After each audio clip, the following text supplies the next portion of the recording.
RRR in Parliament. That's Rahul's remarks ruckus as ministers went on the offensive today, a day after the Prime Minister demanding an apology for Rahul Gandhi's statements in London, where he said a structure 3.5 times the size of Europe is going undemocratic. Parliament was adjourned over the remarks.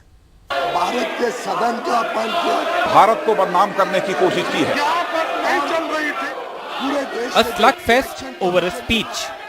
Rahul Gandhi's remarks on Indian democracy in London brought both houses of parliament down on the first day of the second leg of the budget session. This a day after Prime Minister Modi launched a direct attack on Rahul Gandhi. Bharat के 130 करोड़ जागरूक नागरिकों का अपमान कर रहे हैं. Team Modi went after the Congress MP in full force, with top ministers leading the charge, demanding an apology from Rahul Gandhi. Rahul Gandhi ने London में जाकर भारत को बदनाम करने की कोशिश की है और कहा है कि भारत में लोकतांत्रिक व्यवस्था पूरी तरह से तहस-नहस हो रही है और विदेशी ताकतों को आकर यहाँ पर भारत के लोकतंत्र को बचाना चाहिए कि भारत की गरिमा पर, भारत की प्रतिष्ठा पर उन्होंने गहरी चोट पहुंचाने की कोशिश की है. People don't quite understand the scale of India and its democracy. A structure 3.5 times Europe suddenly went non-democratic. The opposition accused the ruling party of running away from a debate and disrupting the house. Democracy को जो नहीं है इस देश में, जो ये बार-बार कह रहे हैं, यहाँ जो चल रहा है उस विषय के बारे में सारी दुनिया जानती है. अगर हमने कुछ कहा कि डेमोक्रेसी यहाँ पर नहीं चल रही ठीक ढंग से, संविधान के अनुसार नहीं चल रही है. Rahul Gandhi, who is currently in UK, is expected to return to India on Tuesday night and in Parliament from Wednesday. BJP members say that they will continue with their demand for an apology from Rahul Gandhi in Parliament, while opposition members say that they will not settle for anything less than a JPC probe into Hindenburg report. With camera person Gauri Prasad, this is Arvind Gunasekar for NDTV. And let's go over to our other big NDTV exclusive tonight. This has details of how much of arms India is actually importing. And it's interesting, Vishnu, because we are the world's biggest arms importer currently. Yeah, between 2018 and 2022. In fact, the latest report of SIPRI, which is, it's the main organization which deals with this, the Stockholm International Peace Research Institute, indicates that India remains the largest importer of weaponry in the world between 2018 and 2022. This is their latest report. This reality comes despite efforts by the government to promote Atmanirbharta or self-reliance in the defense sector. Now, I'll explain that because it's not quite direct like that. According to the SIPRI report, India accounts for 11% of the share of global arms imports from 2018 to 2022. India is followed by Saudi Arabia, Qatar and Australia in the same period. Pakistan is the 8th largest importer of arms and accounts for 3.7% of global imports. Russia remains India's dominant partner for arms, accounting for 45% of the share of India's arms imports between 2018 and 2022. Now, that's followed by France, primarily the Rafale deal at 29%, and the United States at 11%. Lots of deals over there on helicopters with the US in this time period. Now, India is not in the list of the 25 top arms exporters in this period. So, our exports have not really been up in the top 25 nations. But, interestingly, in a statement in Parliament today, the government has said that it's exported more than 40,000 crores of weaponry between 2018 and 2022 to a whopping 80 nations. And that India has also listed 411 items on what is called a positive indigenization list. In other words, 411 key defense components and systems will be built in India alone. We will not be importing that. So in the future, that import percentage will go down. China is the 4th largest exporter of arms in the world between 2018 and 2022.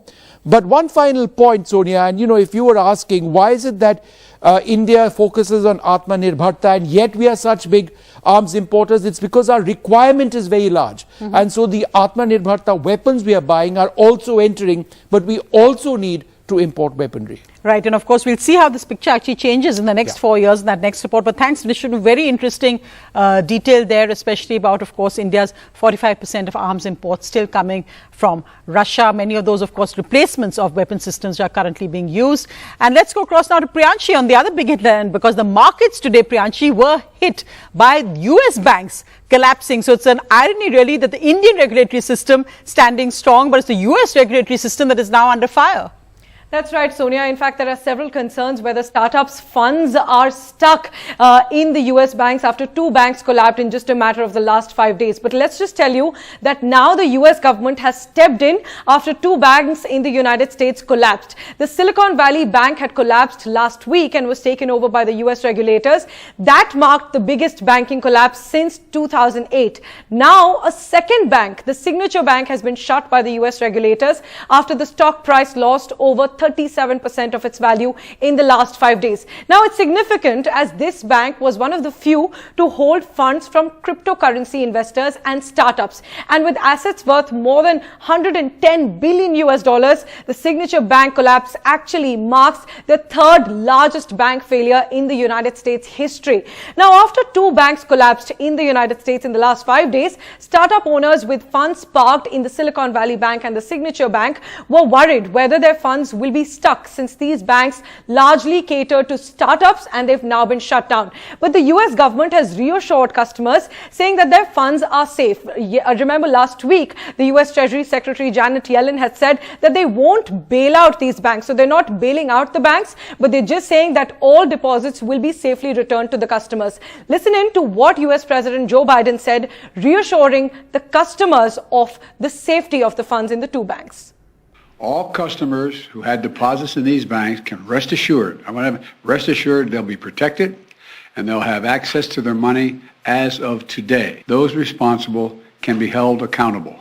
I'm going to ask Congress and the banking regulators to strengthen the rules for banks to make it less likely this kind of bank failure would happen again. So Priyanshi, but that impact, and we've seen also the latest US markets, shares of the other banks opening down, so that impact still being felt globally. That's right, Sonia. We'll see whether that surety from the United States President Joe Biden helps the markets tomorrow. But today, markets across the world fell and Indian markets weren't immune either.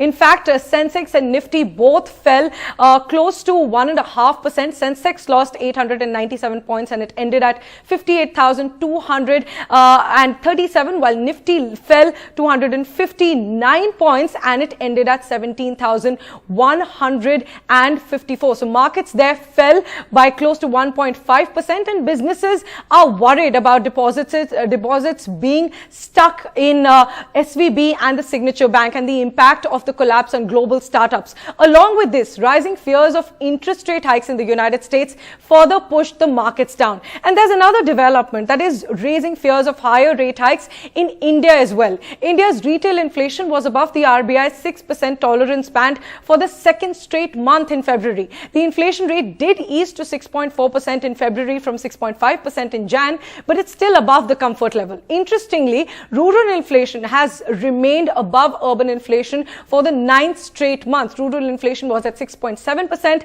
higher than urban inflation at 6.1%. So all of these developments further increase the fears of rate hikes in India and globally as well, Sonia.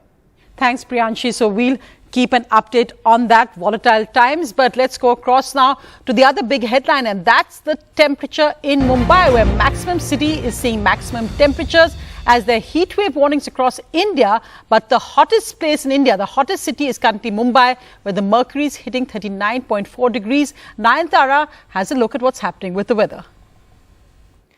Mumbai became the hottest city in India on Sunday as the Met Department in Santa Cruz recorded a maximum temperature of 39.4 degrees Celsius.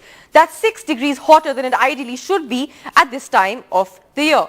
It's also the highest day temperature that's been recorded in Mumbai this year so far, and incidentally, that makes the city even hotter than Sri Ganganagar in the Thar Desert in Rajasthan, which is commonly known as India's hottest area. The IMD about 2 weeks ago had issued a heat wave warning signaling multiple heat waves between March and May, but has notably issued one specifically for the Konkan region, including Mumbai, till about March 15th, after which heat wave conditions are expected to abate a bit. Now, the Konkan region is usually cool around this time of the year, and the reason for this uncharacteristic heat, according to the IMD, is a strong easterly wind that's delayed the sea breeze, which has a cooling effect on coastal areas. Mumbaikars are melting in this hot weather and are coming up with innovative ways to beat the heat, like eating ice cream or running to the beach to be near water. Let's listen in to what they have to say. हम मुंबई आए हैं घूमने के लिए for 3 to 4 days. And yes, it's very hot. Expect नहीं किया था कि इतनी गर्मी पड़ेगी, but yes, it's really very hot. March is running and 40 degrees, it's intolerable actually. मार्च के महीने में जून वाली गर्मी मिल रही है देखने को, और पसीने बिल्कुल छूट रहे हैं. So that's what's happening in Mumbai. But meanwhile, a crucial case in the Supreme Court, that's on whether same-sex marriages should be allowed. The Supreme Court today said it's a seminal issue, and a 5-judge constitution bench has been set up. The matter will be heard now on the 18th of April. The Supreme Court has said that the proceedings must be live streamed. This as the centres argue that allowing same-sex marriage will wreak havoc. Well, a quick look at what's happening in Goa, where of course it's tourist season and all hotels are booked. A Delhi family which was visiting Goa earlier this month have alleged that they were attacked with swords and knives by locals in the Anjana area. At least one person was seriously injured. The Goa Chief Minister has condemned this violent attack, and 4 people have been arrested and charged with attempt to murder. The Delhi family says that this was apparently an altercation with the hotel staff, and after a complaint, the staff returned and beat them up with swords and knives.